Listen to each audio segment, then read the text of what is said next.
Olá, turma, aqui é a professora Thaís, do projeto de reforço SAEB. Esse vídeo agora é sobre as nossas atividades desta semana, da aula 5. Eu preparei 10 questões com o conteúdo que foi abordado no simulado 1, para a gente finalizar essa parte. Na semana que vem, eu vou inserir novas questões com conteúdos diferentes de ciências, para a gente poder avançar. Acredito que vocês tenham conseguido assimilar bem. Quem participou de todas as aulas, fez as atividades, acompanhou o gabarito e a explicação, tenha conseguido assimilar bem todos os conteúdos que foram abordados nesse simulado 1. Aí, a partir da semana que vem, a gente avança com novos conteúdos e novas atividades. Vamos lá às atividades dessa semana. Número 1. Analisando a morfologia da célula testicular ao microscópio eletrônico, um pesquisador observou no citoplasma grande quantidade de retículo endoplasmático liso. A partir desta informação, pode-se atribuir a essa célula elevada capacidade de...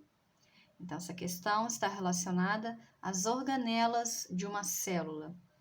E aí vocês vão dizer, a partir dessa informação que ele deu, que observou grande quantidade de retículo endoplasmático liso no citoplasma de uma célula testicular, quando observou essa célula ao microscópio eletrônico, pode-se atribuir, então, que essa célula tem elevada capacidade de síntese de lipídios, síntese proteica, produção de calor, digestão intracelular. Número 2 é da Sesgran Rio de Janeiro. Eu tirei essas questões, pessoal, de vestibulares para diversas universidades. São questões do conteúdo que a gente viu, mas são questões de vestibulares, mas são questões tranquilas e vocês podem fazer tranquilamente de acordo com o que vocês já estudaram. Número 2. Uma célula jovem cresce à custa de proteínas por elas sintetizadas.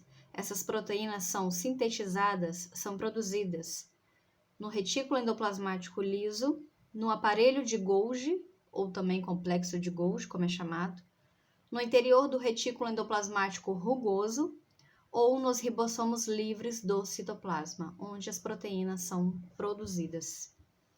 3. Vestibular da Universidade Federal de Pernambuco. Associe os seres vivos relacionados na coluna 1 com suas respectivas características na coluna 2.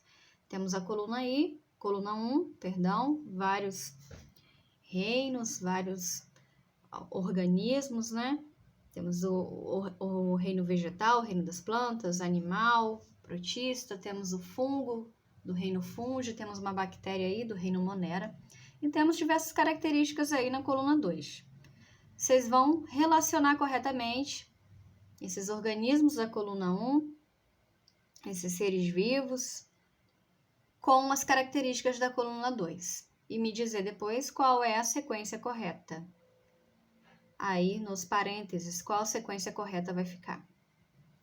4. Um aluno, ao observar os seres vivos microscópicos de um charco, verifica grande quantidade de seres eucariontes unicelulares, coloniais ou não, e, com a ajuda da bibliografia, consegue identificar um micro-organismo de gênero Euglena, que apresenta características tanto animais como vegetais, sendo autotrófico ou heterotrófico, dependendo da presença ou ausência de luz, e deslocando-se através do movimento de um flagelo. Considerando o sistema de classificação de Whittaker, 1969, o aluno concluirá pelas características observadas que tal organismo pertence ao reino Animalia, protista, monera, dos vírus.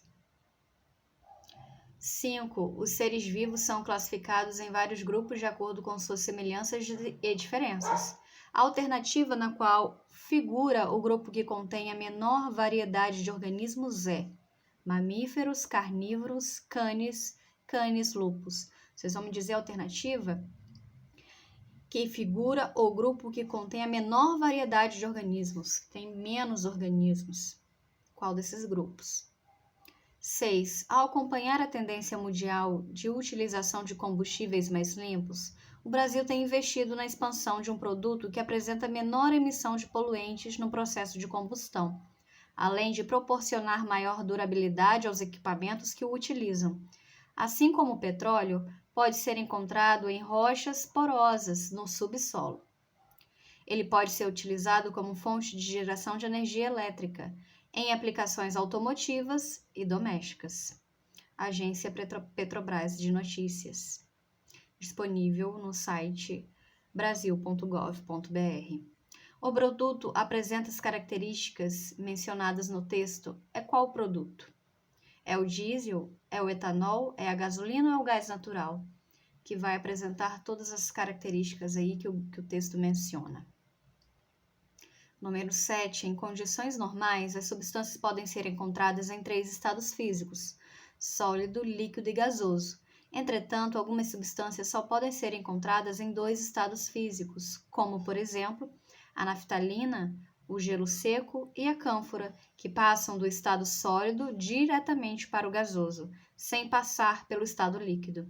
A mudança de estado físico sofrida por essas substâncias é chamada de liquefação, sublimação, vaporização, solidificação. Nós vimos em nossa primeira aula uma questão dessa, pode ser vista nas primeiras aulas nossas, e no simulado caiu uma questão de transformações químicas e físicas, e aí a gente vê a mudança de estado físico dos materiais. Tranquilinha essa questão. Número 8. Admita que o Sol subitamente morresse, ou seja, sua luz deixasse de ser emitida. Passadas 24 horas, um eventual sobrevivente, olhando para o céu sem nuvens, veria a Lua e as estrelas, veria somente planetas do sistema solar, veria somente estrelas, veria uma completa escuridão. Entre as influências que a Lua, o satélite natural da Terra, exerce sobre o nosso planeta, podemos assinalar variações no índice de reflexão dos raios solares, oscilações no regime das marés, elevação ou interrupção das atividades vulcânicas ou alteração na quantidade de massa rochosa da superfície terrestre. 10. Com relação aos eclipses solares e lunares, assinale as afirmativas e marque verdadeiro, marque V para as verdadeiras e F para as falsas. Nós temos aí várias alternativas. O eclipse solar ocorre quando o Sol fica entre a Terra e a Lua. Só existem eclipses lunares parciais. No eclipse lunar, a Terra fica entre a Lua e o Sol. Durante o eclipse solar, não se pode olhar diretamente para o Sol, pois isso pode ocasionar problemas na visão. Qual é a alternativa correta? Vocês vão marcar aí. É a letra A, letra B, C ou D? Vocês vão colocar verdadeiro ou falso nas afirmativas e depois marcar qual é a alternativa que tem a sequência correta. Tá bom, pessoal? Por favor, façam com atenção. Qualquer dúvida, estou disponível para tirá-las. Só manda mensagem no grupo ou no privado. E a gente, depois, na aula que vem, corrige essas atividades da aula 5. Tá bom? Um abraço a todos.